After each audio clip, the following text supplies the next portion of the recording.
की हे जे सगळे एक्सपिरियन्सेस आहेत ते कॉग्निटिव्हली कदाचित आपण घेत नाही आहोत, ते बॉडी एक्सपिरियन्स घेते, विच मीन्स की हे सगळे एक्सपिरियन्सेस आपल्या बॉडीमध्ये स्टोअर होत आहेत. ती पर्सनॅलिटी तशी का झाली ह्याच्या रूट कॉज अनालिसिस पर्यंत कदाचित त्या गोळ्यांनी आपण पोहोचणार नाही. रेस्टलेस झाल्यावर आपण काहीतरी फिजिट करतो, कुठेतरी आवडत नसलं की आपण एकदम रिजिड होऊन बसतो, काहीतरी आठवण आली की अंगावर काटा येतो. हे सगळे खूप बघ बॉडीचे एक्सपिरियन्सेस आहेत. काळा आणि लाल रंग खूप येतो त्याच्या चित्रांमध्ये आणि त्याचे जे स्ट्रोक्स आहेत ना त्याचे खूप बोल्ड स्ट्रोक्स आहेत. नाजूकपणा काहीच नाही, असं खूप खरखर खरखर आहे त्याचं. आई नसणं, मग साप म्हणजे काय आणि ते पिल्लू त्या सापाच्या हातात सापडलंय म्हणजे काय, आणि बरंच काही काही घरात चाललं होतं. तो मुलगा शाळेतून यायच्या वेळेला हा काका घरी जायचा आणि की मी नकळत काहीतरी चित्र काढून गेले किंवा मी नकळत काहीतरी माझ्या बॉडीची हालचाल झाली. हे सगळं एक्सप्रेसिव्ह आर्ट्स थेरपीच्या फॉर्मॅटमध्ये येणार आहे. त्यामुळे अगदी अँझायटी, स्ट्रेस सारख्या गोष्टी, रिलेशनशिप्समधले काही प्रॉब्लेम्स तिथपासून ते मग सायकियाट्रिक कंडिशन्स, स्किझोफ्रेनिया असेल, पर्सनॅलिटी डिसऑर्डर्स असतील, आपण बोलूच पुढे, पण तिथपर्यंत ह्या थेरपीज वापरल्या जातात बाकायदा. किंवा मग अच्छा मी हे केलं तर स्टिकर देणार का, मग मी कुणाचंही ऐकलं तर मिळणार का, हे किती रिस्की आहे ना, हे मुलाला कसं कळेल माहिती नाही का, एवढं हिला त्या सगळं क्लेनलीनेसचं आणि ती भांडी घासूनच झाली पाहिजेत आणि कळत नाही मला एवढं काय. बरं एकदा आपण जाऊन बघायचं का तिच्या जागी की काय असेल, मग हळूहळू की हो तिला लहानपणी खूप रागवायचे नाही का. हे साधारण 50 वर्षाचे असतील ते दादा, आणि त्यांचा रिसेंटली त्यांच्या मुलाचा मृत्यू झाला होता. तर his son had died recently, आणि मग आम्ही ऍक्च्युली तो ऍक्सिडेंट घडवला की ही गाडी ज्याच्यामध्ये तो मुलगा आहे आणि समोरून एक गाडी आणि त्यांची तो क्रॅश होणं, त्याची आठवण म्हणून आपण ते करतच राहूया with the realisation and understanding की तो नाहीये.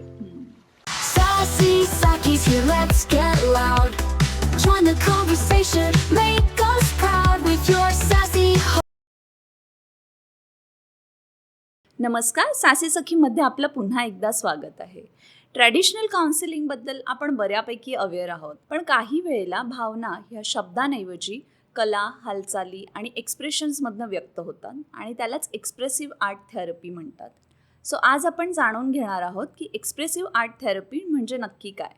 आणि म्हणूनच आज आपल्यासोबत आहेत psychotherapist, psychologist Mrunmayee Maya Kulkarni. Hello, welcome Mrunmayee. Thank you. Mrunmayee, तुझं खूप खूप स्वागत आहे सासी सखीमध्ये. थँक्स. सो तुझ्यासोबत आम्ही सोमॅटिक सायकोथेरपीबद्दल बोलणारच आहोत, पण त्याच्या आधी आमच्या प्रेक्षकांसाठी एक छोटीशी तुझी ओळख आणि ओव्हरऑल तुझा जर्नी या सोमॅटिक सायकोथेरपीमध्ये तू कशी काय आलीस आणि तुझा एक्सपिरियन्स त्याबद्दल थोडं ऐकायला आवडेल आधी. Sure. So first of all thank you इथे बोलवल्याबद्दल. मृण्मयी किंवा Maya also is my name. Somatic सायकोथेरपीमध्ये हे करिअर शिफ्ट होतं खरं माझं. मी आधी वेगळ्या क्षेत्रात होते, पण शोधता शोधता सायकोलॉजीमध्ये खूप इंटरेस्ट असल्यामुळे आणि मुळात मी आर्टिस्ट असल्यामुळे ह्या क्षेत्रात वळले. माझं शिक्षण सगळं लंडनमध्ये झालेलं आहे, गोल्डस्मिथ्स युनिव्हर्सिटी ऑफ लंडनला, सायकोथेरपी आणि सायको अनालिसिसमध्ये. मग तिथे NHS नॅशनल हेल्थ सर्व्हिसेसमध्ये मी वेगळ्या वेगळ्या क्लायंट ग्रुप्स बरोबर काम केलं. Children with special needs, older adults, फॉरेन्सिक्समध्ये ज्याच्यात ट्रॉमा, अब्यूज, अशा सगळ्या गोष्टी, वेगळ्या वेगळ्या NGOजमध्ये देखील काम केलं. आणि 2020 साली मी भारतात परत आले आणि मग पुण्यात माझी प्रॅक्टिस एस्टॅब्लिश केली. अंतरंग नावाची आमची इन्स्टिट्यूट आहे जिथे आम्ही सोमॅटिक सायकोथेरपी ऑफर करतो. आणि मग त्या व्यतिरिक्त ऑफकोर्स वेगळ्या वेगळ्या इन्स्टिट्यूट्समध्ये व्हिजिटिंग फॅकल्टी म्हणून मी शिकवत असते. हा विषय कारण भारतात नवीन आहे, सो शिकवायलाही खूप आवडतं, विषयाबद्दल खूप पॅशन आहे. सो शिकवणं आणि थेरपी अशा 2 गोष्टी सध्या चालू आहेत. तर सोमॅटिक सायकोथेरपी म्हणजे नक्की काय ते एकदा सांगशील?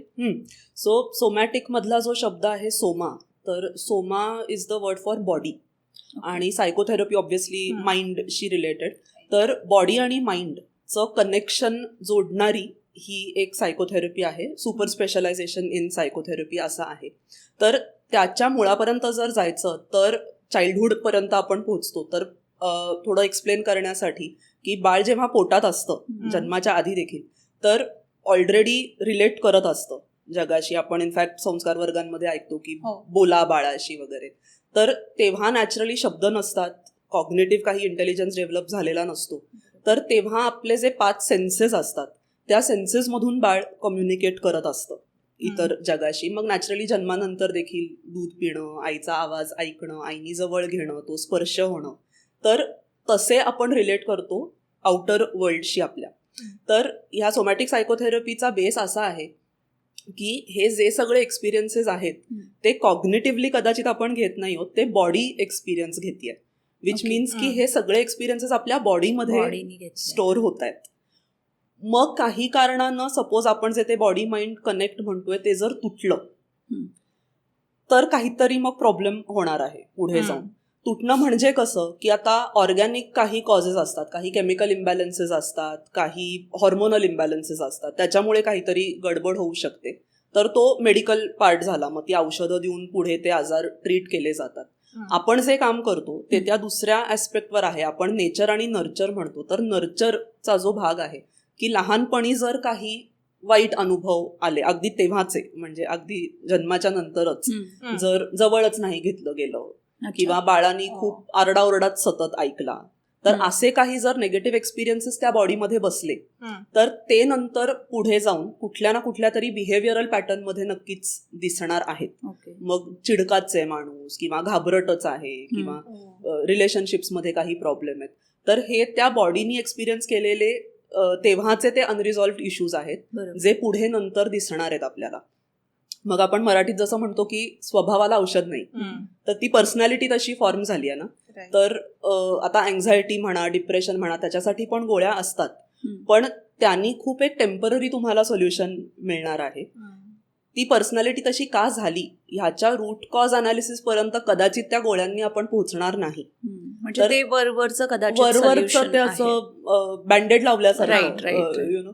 सो इन्स्टेड जर आपण त्याच्या खोलात गेलो, विच मीन्स की बॉडीलाच जर टूल म्हणून वापरलं, कारण बॉडीनी ते एक्सपिरियन्स केलंय, सो बॉडी मेमरी जर आपण ऍक्सेस करू शकलो तर त्या रूट कॉज अनालिसिस पर्यंत आपण जाणार आहोत आणि मग परमनंट बदल किंवा रेमेडीज आपण त्या पर्सनॅलिटीसाठी देऊ शकणार आहोत.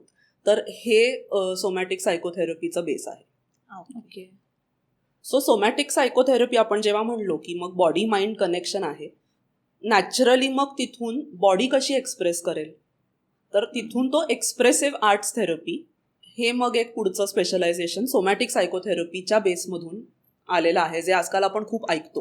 Right. So exactly expressive art therapy म्हणजे काय आहे आणि how it is different than म्हणजे आपण जे ट्रेडिशनल जे काउन्सिलिंग असतं, जे बोलून रूट कॉज पर्यंत पोहोचल्या जातं, त्यापेक्षा कसं वेगळं आहे? ते वेगळं असं आहे की आत्ताचा जर आपण एक्झाम्पल घेतला, आपण तिघीजणी गप्पा मारतोय.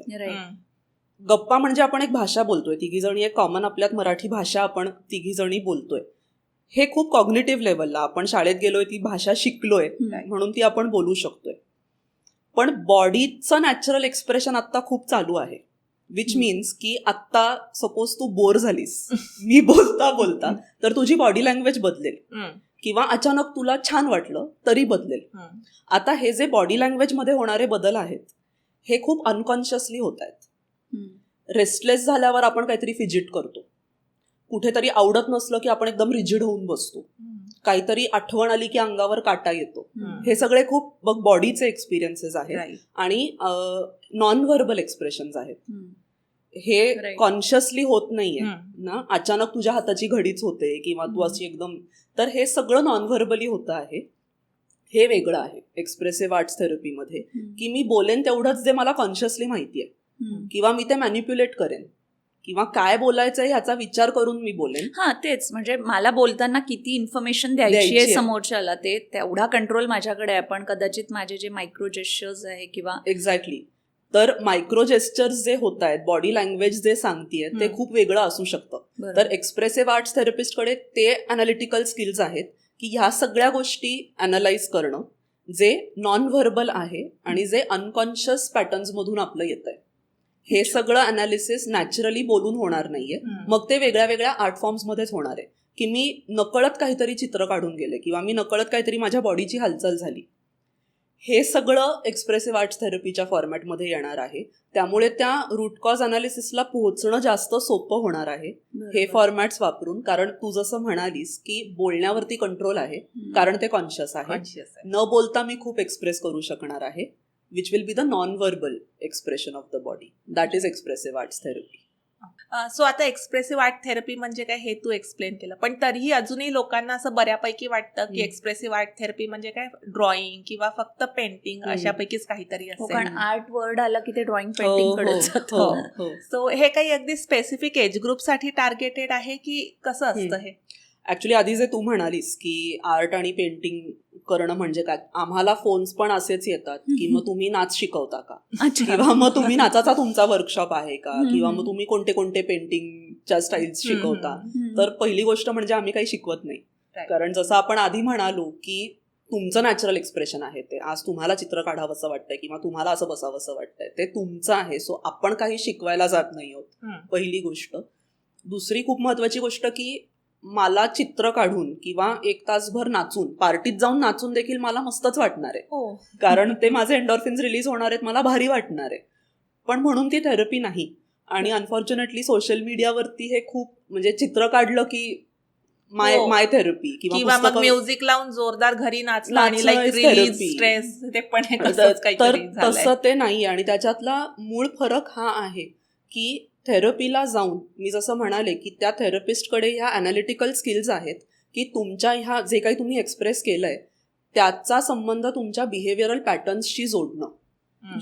की ही व्यक्ती अशी खूप एक अगदी एक्झाम्पल की खूप पटापटा चालते किंवा खूप रेस्टलेसली खूप असं हे असतं. हे का असेल? हे वागण्यात पण दिसतोय तो रेस्टलेसनेस. नुसतं तो जो उरक आहे कामाचा किंवा ते छान आहे म्हणजे, पण हे सगळीकडे दिसतंय. किंवा लेथार्जी सगळ्यात रिफ्लेक्ट होतीये. किंवा मी चित्र पण असं ते संथपणे एकच तेच कदाचित पर्सनॅलिटीमध्ये पण दिसतंय. तर हे कोरिलेशन करणं सो दॅट आपण त्याच्या परत रूट कॉज अनालिसिस पर्यंत पोहोचतोय आणि मग त्या पर्सनॅलिटीमध्ये किंवा बिहेवियरमध्ये बदल घडवू शकतोय, हे त्या थेरपीचं काम आहे. त्यामुळे नुसतं नाचणं, नुसतं पेंट करणं हे ते नाही. तर ही पहिली गोष्ट. मग इनफॅक्ट त्याचं इतकं ते रेंज ओपन आहे, कारण मी म्हणले तसं नॉन व्हर्बल आहे. उलट मी म्हणेन की बऱ्याच लोकांना बोलणं ऑकवर्ड होतं, असं कसं मी सांगू काय होतंय, पण चित्र खूप इझिली काढता येतं. काहीतरी बॉदर होतंय त्याच्याबद्दल चित्र इझिली काढता येतं. किंवा बॉडीला आपण बसतोच आहोत, बॉडी एनिवे कम्युनिकेट करतेच आहे. त्यामुळे नॉन व्हर्बल लोकांना, ज्या लोकांना शब्द आठवत नाहीयेत, सुचत नाहीयेत किंवा भाषाच येत नाहीये, इतक्या सगळ्या लोकांसाठी आपण एक्सप्रेसिव्ह आर्ट्स थेरपी वापरू शकतो. त्यामुळे उलट आमच्याकडे होल रेंज ऑफ क्लायंट, लहान मुलांपासून ते अगदी मी स्वतः ओल्डर अडल्ट बरोबर काम केलेलं आहे. वेगळ्या वेगळ्या मेंटल हेल्थ डिसऑर्डर्स बरोबर हे वापरलं जातं.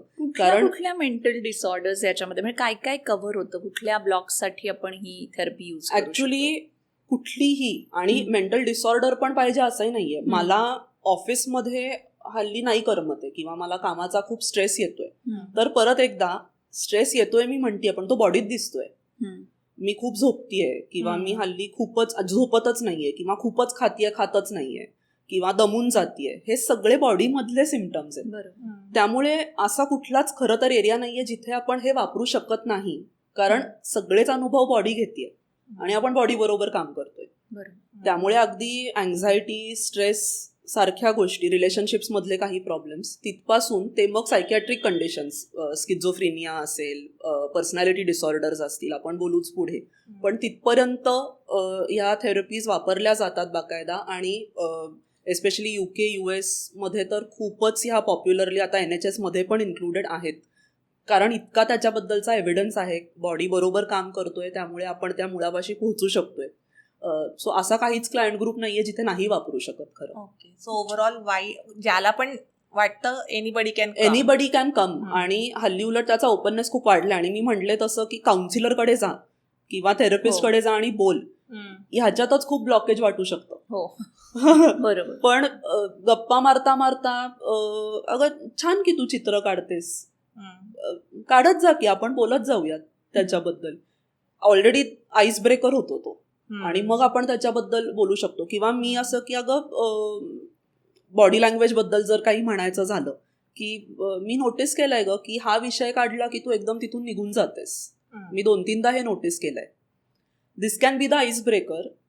आणि तिथून मग आपण ते सगळं बोलणं चालू करू शकतो. सगळ्यात महत्वाचं की त्या व्यक्तीला जे अनकॉन्शियसली होतंय तो अवेअरनेस येऊन तेच कॉन्शियस पर्यंत आणणं आणि मग त्याच्यातून पुढे बदल घडणं हे किती फायद्याचं आहे रादर दॅन जस्ट मी बोलणं की अगं असं नको वागूस ना, स्ट्रेस नको घेऊस, पण बॉडी तर घेतीये ना. म्हणजे नुसतं असं सगळ्यांना माहितीये स्ट्रेस नाही घ्यायचा, पण तो येतो. जो घेतो त्याला पण माहिती असतं, जो घेतो त्याला पण माहिती असतं. पण जर आपण त्याला असं की नको घेऊस, नको विचार करूस, हे किती कॉग्निटिव्ह झालं ना.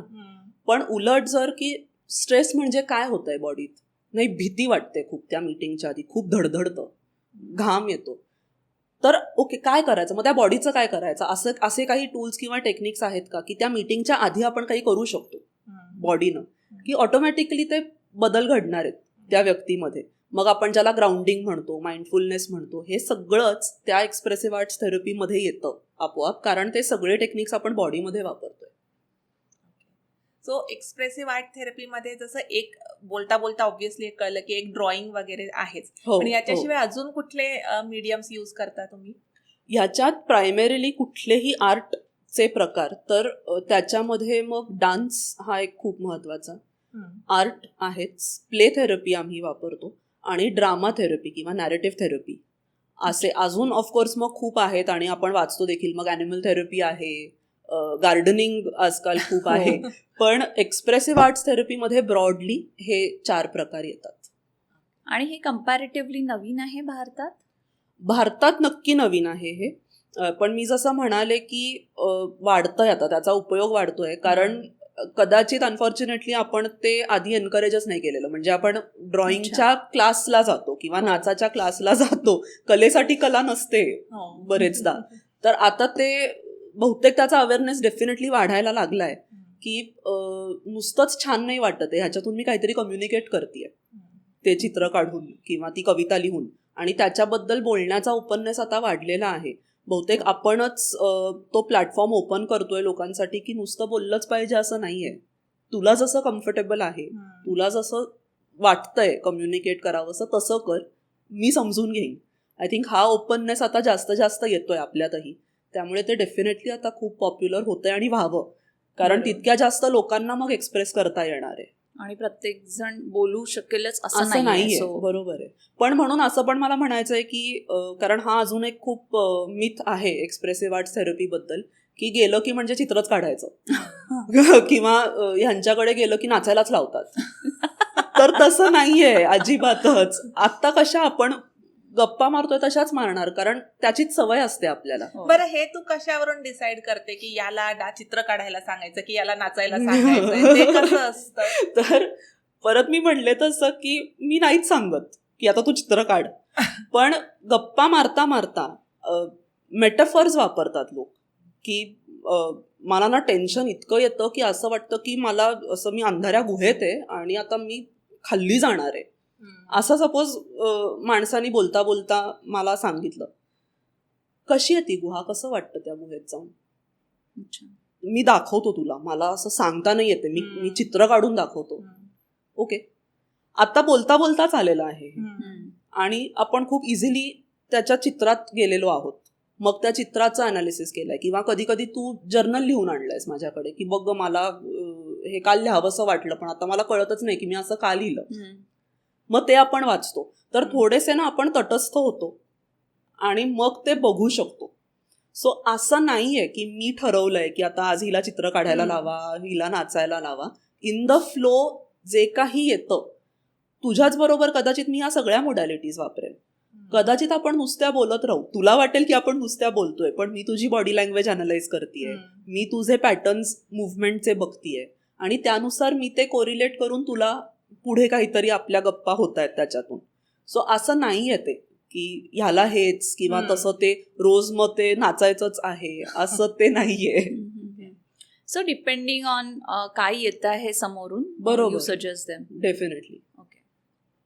आणि जसं आता डान्स म्हणालीस तर बहुतेक लोकांना नाही डान्स करता येणार, पण मग तुला असं वाटलं की चला आज याच्या बोलण्यातनं याला लेट सजेस्ट की आज आपण डान्स करायचा का म्युझिक लावून. मग तिथे लोक कसे ऑकवर्ड होतात, हाऊ डज सेशन कसे होतात. पण मी तुला एक हा. गंमत सांगते. आता मी 7-8 वर्ष प्रॅक्टिस करतेय. मी आजपर्यंत एकदाही असं नाही म्हटलेले कुठल्याच क्लायंटला की चल मी म्युझिक लावते आपण डान्स करायचा का.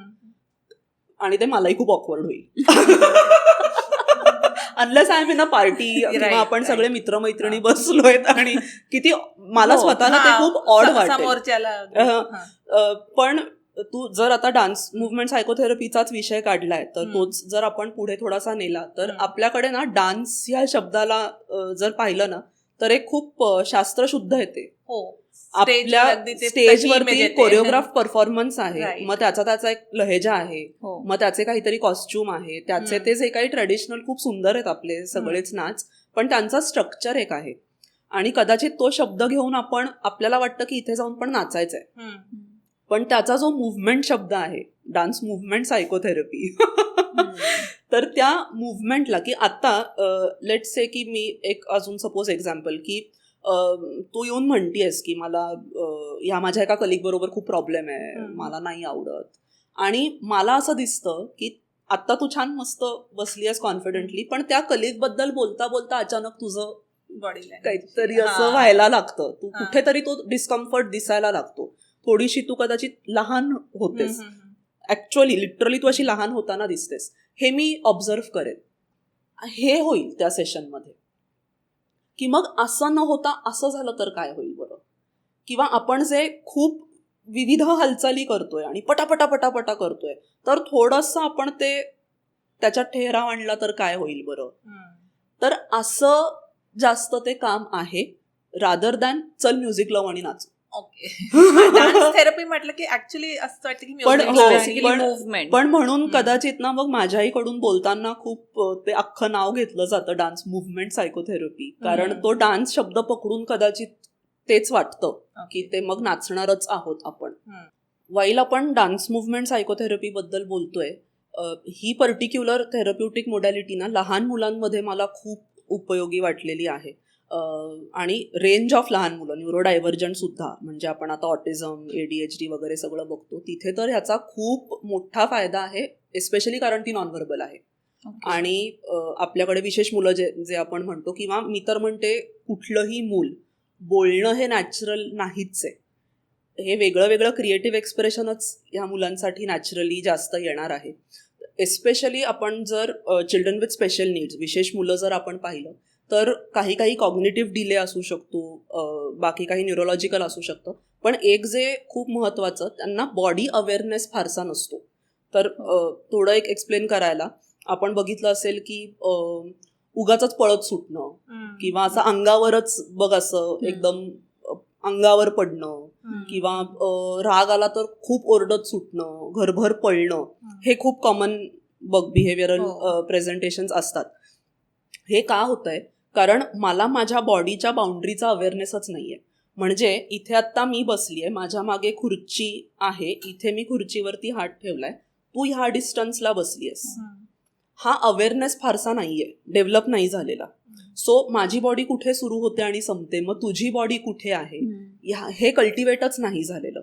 म्हणून मी जेव्हा पळतीये तर इथे मध्ये तो माईक आहे, तो पडेल, हे मला कळत नाही. आता ह्याचे सेफ्टी हॅझर्ड्स बघ ना किती आहेत, की मी रस्त्यावर मला कळत नाहीये समोरून गाडी येते, किती रिस्की आहे हे. तर एस्पेशली मग ह्या मुलांमध्ये तो जर बॉडी अवेअरनेस मी कल्टिवेट करू शकले की हे बघ, हा तू आहेस, ही मी आहे, हे बघ हे माझं आहे, ऑलरेडी ते यायला लागलं, अगेन्स्ट यू मला मी कळायला लागले. असं करता करता हळूहळू तो अवेअरनेस येणार आहे. पळतोय आपण असे घरभर पळतोय, स्टॉप, स्टॅच्यू, हे अंगात कळायला लागतं की आत्ता जे होतंय ते म्हणजे मी पळतीये आणि अचानक मी थांबलीये. बॉडीनी एक्सपिरियन्स केलं, मुव्हमेंट वर्सेस स्टिलनेस हे बॉडीत एक्सपिरियन्स झालं, रादर दॅन नुसतं की स्टॉप म्हणजे काय मला कसं कळेल, वर्सेस हे करणं बॉडीमधून. तर हे आहेत एक्झाम्पल्स की आपल्याकडे असंच आपण काम करतो आणि मग लहान ती मुलं शिकतात रस्ता कसा क्रॉस करायचा, नुसतं थांब म्हणणं वर्सेस बॉडीनी एक्सपिरियन्स करणं, ही मुव्हमेंट, पण आता थांबायचं आहे कारण गाडी येते, मग गाडीचा काय डिस्टन्स आहे हे हळूहळू ते मूल शिकायला लागतं. तर अशा दृष्टीनं खूप हे महत्वाचं आहे. अजून एक त्याच्यामध्ये एक्झाम्पल की मला खूप आनंद झालाय आणि मग मी कपडेच काढले, असं खूपदा करतात बघ लहान मुलं, की असं खूप आनंद झाला कळत नाही आणि मग पॅन्टच काढली, असं हे खूप कॉमनली होतं. तर त्याच्यात ते अशासाठी होतंय की इमोशन्स आणि बिहेवियर मध्ये कोरिलेशन नाही करू शकत आहे ते मूल. मग ह्याच्यात परत काय करायचं की आत्ता जे होतंय तो आनंद आहे, की आत्ता मला मिनल दिसलीये, मला मिनल खूप आवडते म्हणून मला आनंद होतोय तिला भेटून, मुळात हे कळणं. सो त्याचा अवेअरनेस येणं की हा जो होतोय तो आनंद आहे. मग आनंद वाटल्यावर काय करायचं, कदाचित ते मेकॅनिझम्सच नाहीयेत त्या मुलांकडे की ते एक्सप्रेस कसं करायचा, म्हणून मग ते इनअप्रोप्रिएटली निघतं, कारण मला माहितीच नाहीये. किंवा मला खूप राग आलाय हिचा, मला ही नाही आवडत, मला हिचा खूप राग आलाय, तर मग मी आता हे झाडच तोडेन. मग हळूहळू की नाही, मग हे अप्रोप्रिएट, हे इनअप्रोप्रिएट. टच बद्दलही तेच, की मला ही खूप आवडली तर मी जाऊन हिच्या मांडीत बसेन परत, कारण ते सोशल कम्युनिकेशन माहितीच नाहीये. पण ह्या उलट जर की नाही, मग आपण मिठी फक्त आई बाबाला मारायची, मग फ्रेंडसाठी आपण हायफाईव्ह करूयात. परत जर तू पाहिलंस की हे सगळं आपण बॉडीतून करत असल्यामुळे ना जास्त ते इनग्रेन होतं बॉडीमध्ये, रादर दॅन अनफॉर्च्युनेटली आजकाल ना इतकं ते असं कर नाही तर मी तुला मार देईन, हे तू छान केलंस तर मी तुला स्टिकर देईन, ह्या मोडॅलिटीज खूप वापरल्या जातात.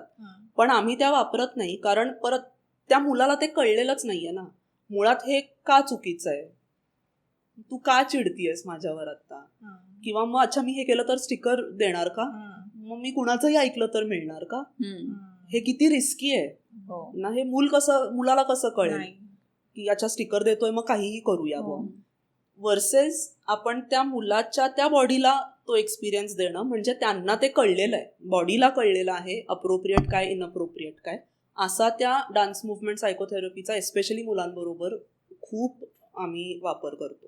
अच्छा, सो आर्ट थेरपी काय आहे, म्हणजे how do we deal with this therapy? Okay, तर आर्ट थेरपी आपण म्हणलो चित्र काढणं, पण त्याच्यातही खूप विविध प्रकार आहेत. There is drawing, there is painting, आपण स्कल्पचर बनवणं, क्ले बरोबर काम करणं, हे सगळं त्याच्यामध्ये येतं. मुख्य त्याचा फायदा असा की आपण क्रिएट करतोय काहीतरी जे आपण नंतर असं ठेवून बघू शकतो, आणि मग त्याचं अनालिसिस करणं जास्त सोपं जातं, कारण आपण थोडंसं आधी तर ते आपल्या मनातून बाहेर काढलंय, आपण एक्सटर्नलाइज केलंय, आणि मग आपण आता ते खूप ऑब्जेक्टिव्हली बघू शकतोय.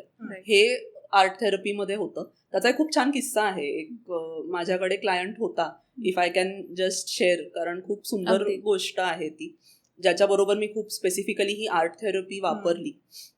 एक 8वी-9वीतला मुलगा होता आणि आई वडील घेऊन आले होते, जसं टिपिकल परत काउन्सिलरकडे आपण जातो की हल्ली काही बोलतच नाही, खूपच कोमेजलाय, विथड्रॉ झालाय, शाळेत पण काही कुणाशी बोलत नाहीये, आणि मग आपण फार मागे लागलो तर मग चिडतोय अचानक, तर बघ आता काय, असे ते आई वडील घेऊन आले होते. आता पहिला नॅचरली पॉइंट माझ्या डोक्यात असा आला की तो जर बोलत नाहीये तर तो इथे तरी का बोलेल, तो आपल्याशी का बोलेल, आपण तर पूर्णच स्ट्रेंजर होत, आपण काय विचारायचं काय रे झालंय. तर त्याचा नियमच हा होता, तो म्हणाला हे बघ मला त्यांनी पाठवलंय म्हणून मी आलोय, मला काही यायचं नाहीये, आणि तू मला काहीही विचारलंस तरी उद्यापासून मी परत येणार नाही. दिस वॉज व्हेरी क्लिअर. तर मग ठीक आहे, मग आता बेसिक आपण ज्या मी म्हटलं की अरे पण बेसिक आपण फक्त हाय हॅलो पुरतं तर बोलू शकतो ना, की हे माझं नाव तुझं नाव, मग तुला काय आवडतं, कॅट्स अँड डॉग्स आवडतात, ओके मलाही आवडतात, मग शाळेतला तुझा आवडता तास कोणता, एवढं तरी आपण बोलू शकतो. तर त्याच्यातून कळलं की त्याला चित्रकलेचा तास त्याचा आवडायचा खूपच. मग मस्त मी म्हणले ओके मग आपण चित्र काढूया. आता हे बघ तुला तर यायचंय, तासभर तर आपल्याला बसायचंय, मग आपण काही नाही तर चित्र तरी काढत बसूया. तर मग आम्ही कॅट्स अँड डॉग्स, त्यांनी म्हणजे माझी चित्रकला खूपच वाईट आहे पण त्याची छान होती, तर तो ते सगळं काढायला लागला. आणि मग बरेच आमचे सेशन्स असेच की आज काय काढावंसं वाटतंय एवढ्यावर गेले, आणि मी माझं ऑफकोर्स मनातल्या अनालिसिस चालू होतं, त्याच्यासमोर मी फारसं काही बोलले नाही. Over a period of time मला 2-3 गोष्टी जाणवल्या की काळा आणि लाल रंग खूप येतो त्याच्या चित्रांमध्ये, आणि त्याचे जे स्ट्रोक्स आहेत ना त्याचे खूप बोल्ड स्ट्रोक्स आहेत, नाजूकपणा काहीच नाही, असं खूप खरखर आहे त्याचं. हे एवढ्या 2-3 गोष्टी मला जाणवत गेल्या. आणि मग तो माऊ बुबू नॅचरली खूप काढायचा. तर एकदा असं माऊ आणि तिची पिल्लं असा एक त्याचं ड्रॉइंग बरेचदा यायचं. आणि मग एकदा मला असं दिसलं की ती माऊ नाहीच आहे त्याच्या एका दिवशीच्या चित्रामध्ये. माऊ नाहीच आहे, पिल्लं आहेत. आणि असा तिकडून साप आलाय आणि एक पिल्लू त्या सापानी धरलंय आणि तो निघून चाललाय. आणि ती माऊची पिल्लं, बाकी इथे 3-4 पिल्लं आणि एक साप, पिल्लू आणि आई नाहीच. ते भयानक होतं खूप बघणं आणि असं बिभत्स दिसत होतं ते. खूप असं प्लेझंट काहीच नव्हतं त्याच्यात. आता परत जे काही ते अनालिटिकल आमचे जे काही टेक्निक्स आहेत ते बघून मला खूप ह्याच्यामध्ये काहीतरी गडबड वाटली. आई नसणं, मग साप म्हणजे काय, आणि ते पिल्लू त्या सापाच्या हातात सापडलंय म्हणजे काय. मग आम्ही ती सगळी एन्क्वायरी चालू केली त्या मुलाच्या आई वडिलांना कॉन्फिडन्समध्ये घेऊन की काय होतंय. आणि असं लक्षात आलं की कोणीतरी काका आहे जो आई बाबा नसताना घरात येतोय. कोणीतरी मित्र असेल, फॅमिली फ्रेंड असेल काय. आणि बरंच काही काही घरात चाललं होतं. तो मुलगा शाळेतून यायच्या वेळेला हा काका घरी जायचा आणि बऱ्याच अनप्लेझंट गोष्टी होत होत्या. हे नंतर कनेक्टिंग द डॉट्स, मग त्या घरातल्या मावशींना पण थोडासा अंदाज होता. असं सगळं करत करत आम्हाला कळलं की हे होतंय काहीतरी, असं अनेक महिन्यांपासून होतंय. आता हे बघ, हे त्या आर्टमधून कळलंय आपल्याला. आणि एकदा कळल्यानंतर ऑफकोर्स लगेचच मग आम्ही ते थांबवलं एकतर त्या काकाचं येणं. पुढचं जे काही सगळं निस्तरायचंय ते निस्तरलं आणि तो मुलगा आला बाहेर त्याच्यातून. ऑफकोर्स त्याला वेळ लागला, पण हे बघ ना की ते काहीच बोलायला त्याला लागलं नाही, पण हे त्याला सांगायची वेळ नाही आली त्याच्यावर. हे आपण सगळं इंटरप्रेट करू शकलो. त्यांनी एक्सप्रेस केलं त्या सेफ्टीमध्ये. आणि त्यांनी असं काका कुठे काढलाय त्याच्यात, त्यांनी त्या मेटाफॉर मधून काढलाय. आपल्याला ते कळलंय की काहीतरी त्याचं कोरिलेशन आहे बरं का. आणि मग आपण ते सगळं करू शकलोय. आणि नाहीतर भयंकर अजून पण काही घडलं असतंच की. सो ते वेळच्या वेळी आपण पकडणं आणि त्याच्यातून त्या मुलाला बाहेर काढू शकणं. आणि असे अनेक एक्झाम्पल्स आहेत की हे किती पॉवरफुल मीडियम आहे. त्या चित्रातून त्यांनी हे सगळं दाखवणं हे कमाल आहे ही. आणि कदाचित तो बोलू शकला पण नसता, म्हणजे तो बोलू शकला नसता. त्याला झालेला ऑकवर्डनेस वेगळा, त्याच्या मित्रांमध्ये काय. आणि परत हे म्हणजे वाईटच आहे ना की त्याला जर घाबरवूनच ठेवलंय की तू हे आईबाबांशी बोलायचं नाहीस, तर त्याला हा विजडम असणं की मग आपण ह्या अशा चित्रातून. तर हे मी जे अनकॉन्शियस म्हणत होते बघ की ते कुठेतरी म्हणजे मनात होतं, कुठेतरी बॉडी ते एक्सपिरियन्स करत होती. आणि त्या मुलाच्याही नकळत तो ते किती सांगून गेला आपल्याला, जे ऑफकोर्स आपण मग ओळखलं. आई वडील पण खूप सपोर्टिव्ह होते त्यांनी. पण त्या मुलालाही भीती वाटणं योग्य आहे ना की मलाच रागवतील, तो कोणीतरी घरचा काका आहे, आपण कसं बोलायचं. वर्सेस हे मीडियम त्या मुलाला मिळणं जेणेकरून पुढचं सगळं आपण वेळच्या वेळी करू शकलो, हे आय थिंक कमाल आहे. हो अगदीच. आणि जसं आर्ट थेरपी झाली, डान्स मुवमेंट थेरपी झाली, तसंच याच्यात अजून एक मॉडॅलिटी यूज करतात मोस्टली, ड्रामा थेरपी. काहीतरी ऐकलं आहे, त्याच्याबद्दल काय सांगशील? सो ड्रामा किंवा नॅरेटिव्ह थेरपी आपण म्हणतो त्याला. आता याच्यात परत लोकांना वाटू शकतं म्हणजे आम्ही नाटक करायचंय का, आम्ही ऍक्टिंग करायची का, किंवा तुझी नक्कल करायची का. तर करायची तर करू शकतो आपण, तेही आहेच आहे त्याच्यात. पण मुळात ड्रामा थेरपीमध्ये ना माझा एक पर्स्पेक्टिव्ह असतो. माझी एक काहीतरी आयडिओलॉजी असते, त्या आयडिओलॉजीनुसार मी वावरत असते जगामध्ये. मग मला काही काही प्रॉब्लेम्स येऊ शकतात, मला रिलेशनशिप्समध्ये येऊ शकतात, किंवा मी कुठेतरी अडकली जाऊ शकते, लिमिटेशन्स येऊ शकतात मला. ड्रामा थेरपी काय ऑफर करतं की मी तुझा पर्स्पेक्टिव्ह समजून घेणं, हे ड्रामा थेरपी मला ऑफर करते. सो मी अगेन एक एक्झाम्पल देते, क्लायंटचंच देते, कारण ग्रुप थेरपीमध्ये आम्ही हे खूप वापरतो आणि खूप सक्सेसफुली हे वापरलं जातं. सो त्याचंच अजून एक. ग्रुप थेरपी आणि ड्रामा थेरपी एकच आहे का, एकाच मॉडेल? नाही. सो हे बघ, आता थेरपी इंडिव्हिज्युअल असू शकते, 1-on-1 असू शकते, किंवा ग्रुप थेरपी असू शकते. आणि त्याच्यात मी ह्या वेगळ्या वेगळ्या मोडॅलिटीज वापरू शकते.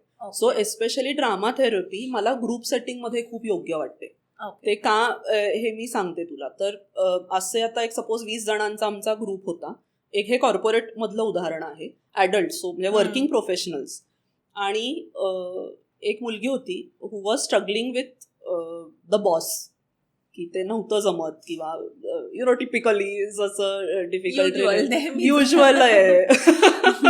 सो तिने ते तसं सांगितलं की मला हे काहीतरी नाही जमत आहे, अडतंय पण काम पण करावं लागतंय, पण काहीतरी स्टकनेस येतोय आणि मी रिझॉल्व्ह नाही करू शकत आहे आणि मी HR शी बोलून झालंय, सगळं झालंय, पण नाही होते. आता हे काय करायचं? सगळं झालं होतं तिला रेग्युलर गोष्टी सांगून की हे करून बघ, ते करून बघ, नव्हतंच वर्कआउट होत. मग आम्ही काय केलं की आता सपोज मी ती व्यक्ती आहे, मग ह्या दोघी जणी उठल्या की त्यांनी तो डायलॉग प्ले आउट केला. अच्छा. की टिपिकली त्या बॉस आणि त्या मुलीमध्ये काय संवाद होतो हे त्यांनी प्ले आउट केलं. आणि आम्ही बाकीचे जे सगळे आहोत, आम्ही विटनेस होत त्या ड्राम्याचे. मग तू सपोज ती मुलगी आहेस आणि यू आर बिहेविंग मी जशी वागले असते तशी. हळूहळू काय व्हायला लागतं ना, मलाच दिसायला लागतं की पण मी असं का रिॲक्ट केलं, ती असं बोलल्यावर मी हे का म्हटले असं, हे मी सततच मी अशीच बोलतीये, एवढा का रडका टोन आहे माझा, किंवा मी एवढं का ऐकून घेतेय, हे हळूहळू त्या मुलीला स्वतःचं कळायला लागतं. आणि मग असं जाणवतं की ओके, आता तू म्हणून बोल बरं, मी नाही. नाव यू आर युअर सेल्फ. तुझा वेगळाच पर्स्पेक्टिव्ह आहे. तू ताडकन म्हणतेस नाही, हे मी सबमिट केलेलंच होतं की आपला मेल आहे त्याच्याबद्दल.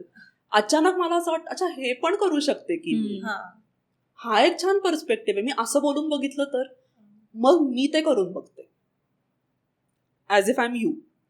असं तो सगळा ना, त्या थ्रू दॅट ड्रामा मी हा वेगळा पर्स्पेक्टिव्ह शिकते की असंही बोलता येऊ शकतंय, पण मी असंच बोलतेय फक्त. सो हा पर्स्पेक्टिव्ह मी शिकते नवीन through watching you do it. हे एक खूप त्याच्यात मस्त काम आहे. दुसरं खूप की एकमेकांचा पर्स्पेक्टिव्ह समजण्यासाठी. की आता आपण दोघी मैत्रिणी आहोत, पण खूप भांडणं हल्ली व्हायला लागली आहेत आपल्यात. आणि मी गेले थेरपिस्टकडे की मला कळतच नाहीये का मिनल अशी हल्ली ना खूप ऑड वागते बाबा, नाही काही काय होत असेल बरं मिनलचं, आपण बोलून बघूया बरं, काय ती परवा काय ती चिडचिड करत होती, तू सांग बरं काय. तर मी ते करून दाखवते परत, नक्कल असं नाही, पण ती मिनल जशी बोलली तसं काय असेल ते मी, की मला कळतं हो यार तिचा तो दिवस खूप खराब गेला होता आजकाल, तिचे ते 1-2 आठवडे तिचे खूपच चॅलेंजिंग गेलेत, हे मी अनुभवते माझ्या अंगात. ती एम्पथी यायला लागते मग मिनलसाठी. मग रादर दॅन मी इथे बसून मी मृण्मयी म्हणून न बोलता मिनल इथून येतेय, अशासाठी मिनल असं वागतीये, हे हळूहळू मला ही एम्पथी कळायला लागते. किंवा हे कपल्समध्ये पण खूप कॉमनली आमच्याकडे रिलेशनशिप्स मध्ये, नॉट नेसेसरीली रोमॅन्टिक, पण एस्पेशली म्हणजे आई बाबा असे कपल्स न्यूली मॅरिड किंवा लग्न झालेले, की माहिती नाही का एवढं हिला त्या सगळं क्लेनलीनेसचं आणि ती भांडी घासूनच झाली पाहिजेत आणि कळत नाही मला एवढं काय. बरं एकदा आपण जाऊन बघायचं का तिच्या जागी की काय असेल. मग हळूहळू की हो तिला लहानपणी खूप रागवायचे नाही का, स्वच्छ नसेल ठेवलं तर तिला खूप मार पडलाय त्याबद्दल, म्हणून ते कदाचित तिचा तो माइंडसेट झाला असेल. हे हळूहळू त्या व्यक्तीला कळायला लागतं एकमेकांबद्दल. सो एम्पथी बिल्डिंग हे खूप थ्रू ड्रामा थेरपी आपण मिळवू शकतो. हेच दुसऱ्याचा पर्स्पेक्टिव्ह समजणं आणि मग तसं त्याला सांभाळून घेणं आणि ते रिलेशनशिप अजून स्ट्रॉंग करणं, ह्याच्यासाठी ड्रामा थेरपीचा खूप उपयोग होतो. कारण की कदाचित जोपर्यंत ते अगदी व्हिज्युअली समोर दिसणार नाही, आपल्याला आपलं बिहेवियर नेहमीच बरोबर वाटेल. एक्झॅक्टली. त्यामुळे मग तू करतेस ना तेव्हा मग त्या चुका जास्त इझिली दिसतात. आणि मग अजून एक त्याच्यात कसं होतं, ते जास्त युनिव्हर्सल होतं ना, मग तो माझ्यावरचा स्पॉटलाईट, म्हणजे मला थेरपिस्टनी सांगणं की हे तुझं चुकतंय वर्सेस ते मला दिसणं, मलाच ते जास्त सोपेपणी कळू शकतं मग की अरे एवढं लगेच पॅनिक होण्याची नव्हती हा गरज, उगाच ती एवढं झाली, खरं तर ते माझंच चाललंय, पण मी थोडंसं ते थर्ड पर्सन म्हणून मी बघू शकते ते. प्ले थेरपी बद्दल काय सांगशील तू? म्हणजे कुठल्या प्ले थेरपी म्हटलं की असं वाटतं लहान मुलांसाठी आहे का, असं होऊ शकतं. मग उलट मी एक असा किस्सा सांगते जो ऍडल्ट बरोबरचा आहे, म्हणजे मग ते पण मिथ आपलं दूर होईल. प्ले थेरपी अर्थात खेळणं मुळात तेच आहे, पण आपण सगळी खरं तर मुलंच आहोत आणि मी म्हणले तसं तेच नॅचरल इन्स्टिंक्ट आहे आपलं, खेळणं क्रिएट करणं हेच नॅचरल इन्स्टिंक्ट आहे. सो वेगळे वेगळे प्रॉप्स वापरून, अगदी म्हणजे भातुकली असेल तरी त्याच्यातून आपण काय निर्माण करू शकतोय आणि काय कॉन्सेप्ट एक्सप्लोर करू शकतोय ज्या अदरवाईज बोलणं खूप अवघड आहे, असं त्या प्ले थेरपीचं आहे. एका ॲडल्टचंच मी उदाहरण देते. आमच्याकडचे एक क्लायंट होते, स्किझोफ्रेनिया होता त्यांना. तर अगदी क्विकली स्किझोफ्रेनिया म्हणजे एक ऑल्टर्ड रियालिटी, की आत्ता आपण सगळे आहोत, बसलेलो आहोत, ही आपली रियालिटी, पण माझ्या मनात एक अजून पॅरलल जग चालू आहे ज्याचा ह्या वास्तवाशी काहीच संबंध नाहीये, म्हणजे स्किझोफ्रेनिया. आणि हा सायकॅट्रिक आजार आहे, त्याच्यासाठी जी औषधं असतात आणि ऑफकोर्स कॉम्प्लिमेंटरी थेरपी पण त्या व्यक्तीला लागत असते. सो असे हे क्लायंट आपल्याकडे यायचे. आता त्याच्यात एक ॲडेड लेअर असा की हे एक साधारण 50 वर्षाचे असतील ते दादा, आणि त्यांचा रिसेंटली त्यांच्या मुलाचा मृत्यू झाला होता. तर his son had died recently. हे डेव्हस्टेटिंगच आहे आय थिंक कुठल्याही पेरेंट्ससाठी. आता त्याच्यात परत हा आजार, असं ते खूप कॉम्प्लिकेटेड सगळं होतं आणि त्याच्याबद्दलचं खूप डिनायल होतं ह्या माणसात. कदाचित ते ॲक्सेप्ट करण्याची क्षमताच आय थिंक कुणातच नसणार आहे. ते खूपच सगळं वाईट होतं. तर हे सगळे मल्टिपल इश्यूज घेऊन ते आपल्याकडे आले होते, की एकतर स्किझोफ्रेनिया तर आहेच आणि मग रिसेंटली आत्ता हे झालंय, तर ते कसं करायचं. मग सगळ्यात आधी बोलायला गेलं परत, मग तेच चालू व्हायचं की कसं माझा मुलगा आहे, मग आम्ही कसे एकत्र क्रिकेट खेळतो, मग तो कुठल्या शाळेत जातो, हे सगळं प्रेझेंट टेन्समध्ये ते बोलायचे. अच्छा, म्हणजे त्यांनी ते ऍक्सेप्टच नव्हतं झालं, कारण मग तो 8ला उठतो, ह्या शाळेत जातो, मग आम्ही एकत्र शिरा खातो, आम्हाला शिरा खूप आवडतो, हे सगळं प्रेझेंट टेन्समध्ये. आणि मग त्या कार ॲक्सिडेंटपर्यंत येऊन ते थांबायचे आणि मग पुन्हा ते लूपमध्ये परत सगळं चालू व्हायचं. नॅचरली मला कळलं की नाही, तो ॲक्सेप्टन्स आलेलाच नाहीये आणि हा काय माझा मुलगा बसलाय, मी आज त्याला घेऊन आलो, अशीच ती सुरुवात व्हायची. म्हणजे मी दार उघडल्यावर आज मी आणि तो जो कोण आम्ही आलोय आज, बस रे इकडे, असं ते सगळं व्हायचं. आणि मला ऑफकोर्स माहितीये की नाहीये, कुणीच नाहीये तिकडे, त्या सोफ्यावरती कुणीच बसलेलं नाहीये. सगळ्यात आधी आम्ही काय केलं की पपेट्स, आपले जे हँड पपेट्स असतात, सॉफ्ट टॉईज असू शकतात, काही असू शकतं, एक हँड पपेट मी त्यांना द्यायला लागले. आणि प्ले थेरपी कारण आपण म्हणतोय, आम्ही काय केलं की ही हँड पपेट आपण सतत आपल्या खिशात ठेवूयात.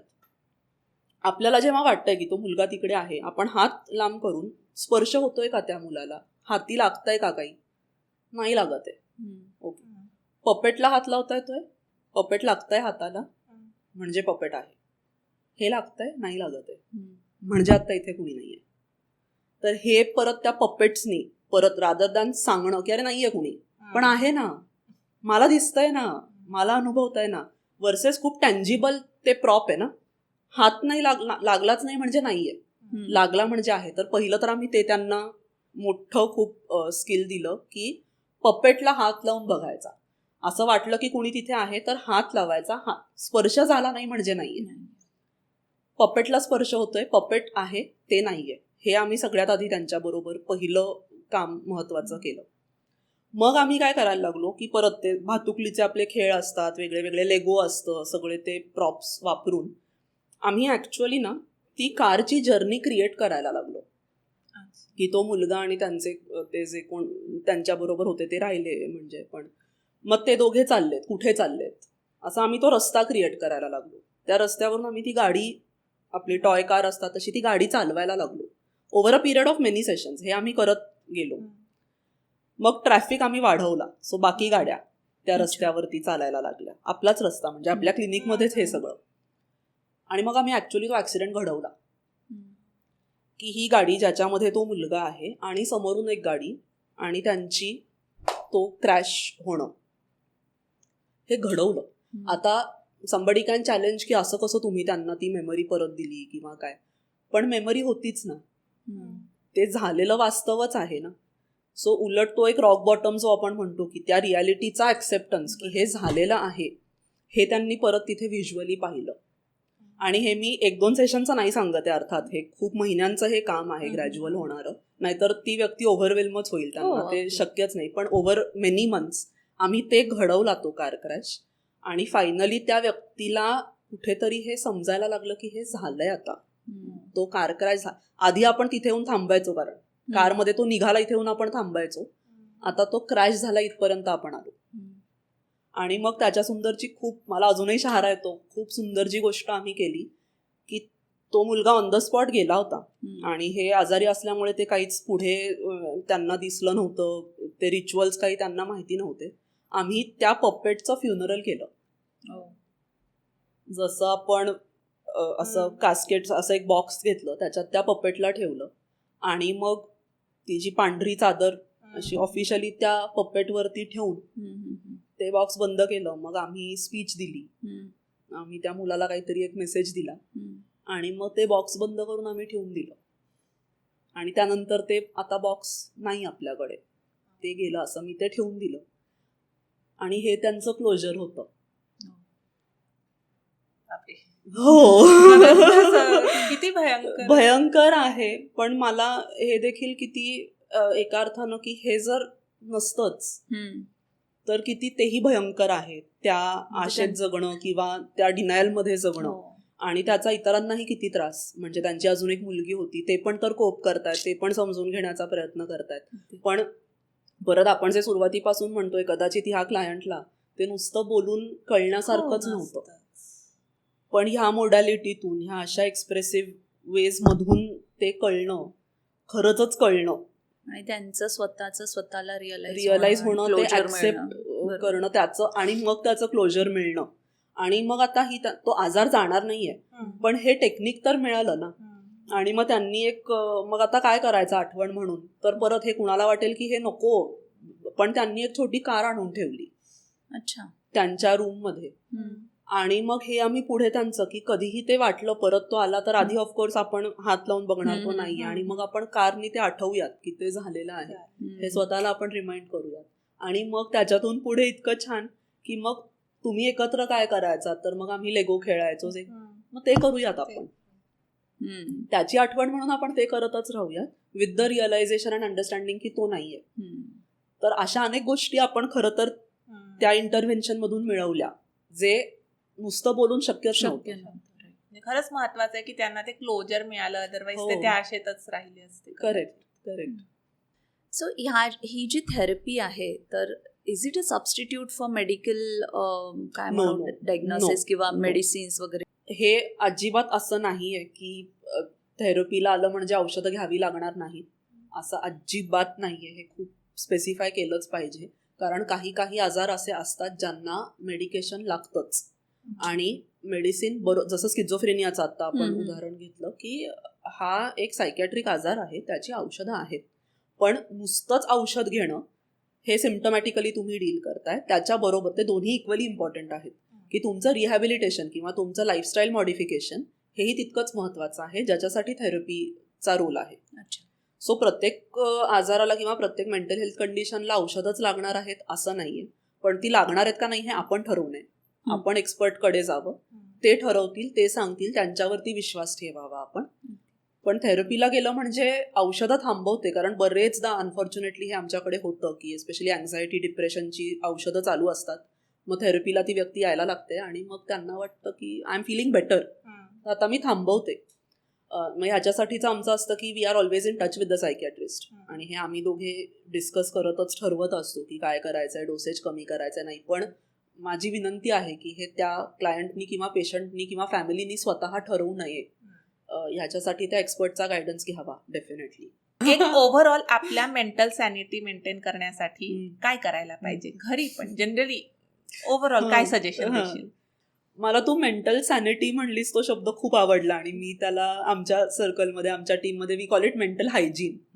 तर ते कसं की तुला डॉक्टर नाही सांगत ना की जिमला जा किंवा वर्कआउट कर, तू रेकग्नाइज करतेस, तुझ्या रुटीनचा तो भाग आहे की तुला ते फिजिकल हायजीन ठेवायचं आहे.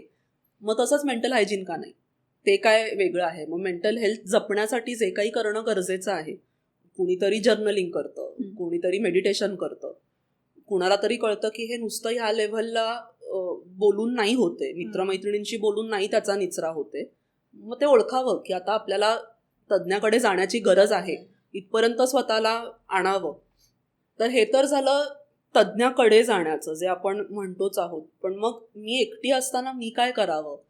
आपण आत्ता जे सगळं बोललेलो आहोत की स्वतःच्या बॉडीचं ऐकायला लागूयात ना, स्वतःच्या बॉडीशी संवाद साधायला लागूयात की सगळे चाललेत पार्टीला पण नाही मला जावं असं वाटत आहे, मग तो फोमो आणि ते सगळं, तर नको ना जाऊस.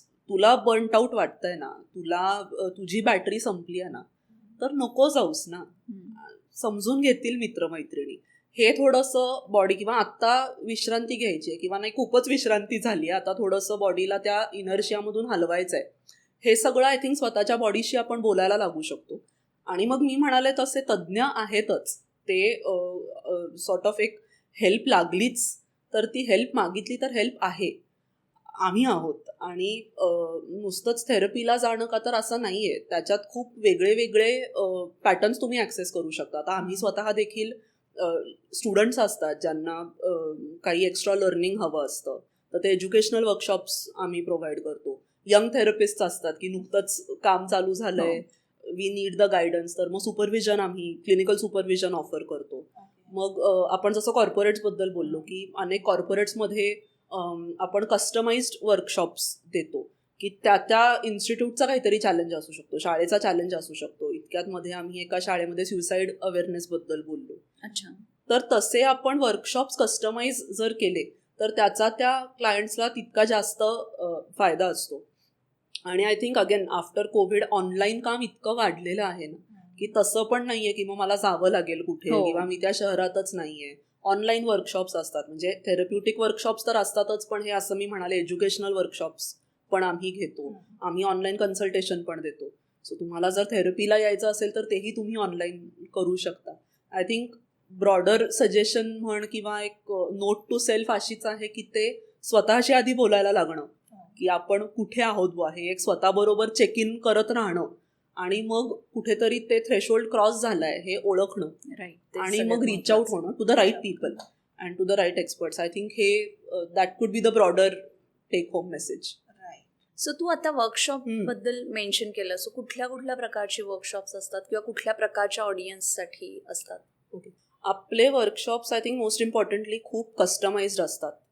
तर असं त्याची असं ओपन फॉर ऑल असं रॅन्डम नसतं, ते खूप विचार करून स्पेशलाइज्ड असतात आपले त्या पॉप्युलेशनसाठी. तर कम्युनिटी वर्कशॉप्स आपण खूप घेतो. मग आता बायकांसाठीचं काही स्पेसिफिक असेल, women empowerment, work life balance, असे काही. आता विमेन्स डे येतोच आहे, त्यानिमित्तानं होईलच काहीतरी आमचं. शाळांमध्ये आम्ही खूप जातो कारण शाळेच्या आजकालच्या मुलांचे चॅलेंजेस खूप वेगळे आहेत, ते ओळखायची खूप गरज आहे. मग ते बुलिंग असेल, पेरेंट्स बरोबर कसं कम्युनिकेशन करायचं, इंटरपर्सनल रिलेशनशिप्स कसे, प्रेशर कसं हँडल करायचं. मग इनफॅक्ट त्याच्यात आम्ही पेरेंट्सलाही इन्व्हॉल्व्ह करतो की तुम्ही कसं मुलांबरोबर अजून चांगलं रिलेशनशिप बिल्ड करू शकता. तर हे सगळे टॉपिक्स शाळांमध्ये आम्ही, सुसाईड प्रिव्हेन्शन तर मी मेन्शन केलंच, हे टॉपिक्स आता खूप शाळांमध्ये आम्ही करतो. आणि मग कॉर्पोरेट्ससाठीचा एक खूप वेगळाच मग तो ऑडियन्स असल्यामुळे कॉर्पोरेटचे चॅलेंजेस काय काय असतात, मग stress management, leadership, team building, conflict management, असे विविध थीम्स. बरेचदा काय होतं की समोरूनच आम्हाला की आम्ही हा इश्यू फेस करतोय. अच्छा. एका शाळेत, कारण तो किस्सा घडला होता की शाळेत एक इन्सिडेंट घडला होता ज्याच्यानंतर आम्हाला अप्रोच केलं होतं की ते तुम्ही ॲड्रेस कराल का, जो काही तो इश्यू होता. तर म्हणून ते त्यांच्यानुसार कस्टमाइज करून आम्ही ते ऑफर करतो. आणि मग आमचे लार्जर कम्युनिटीसाठी जे वर्कशॉप्स असतात ते थीम बेस्ड असतात. मग आज आपण रेझिलियन्सबद्दल बोललो, आज आपण बाउंड्री सेटिंगबद्दल बोललो, आपण न्यू इयर आता कसा नॅव्हिगेट करायचा आहे, असे वेगळे वेगळे जे मेंटल हेल्थशी रिलेटेड असतात अशा थीम्स घेऊन आपण वेगळे वेगळे वर्कशॉप्स करतो. थँक्यू सो मच मृण्मयी, आज तू इथे आलीस आणि एक्सप्रेसिव्ह आर्ट थेरपीबद्दल आम्हाला इतकी छान माहिती दिलीस. Thank you so much Mrunmayee. तुम्हाला आजचा एपिसोड आवडला असेल तर प्लीज लाईक आणि शेअर करा. आणि हो, सासी सखीला सबस्क्राईब करायला विसरू नका. पुढील भागात पुन्हा भेटूया. Until next time, keep shining.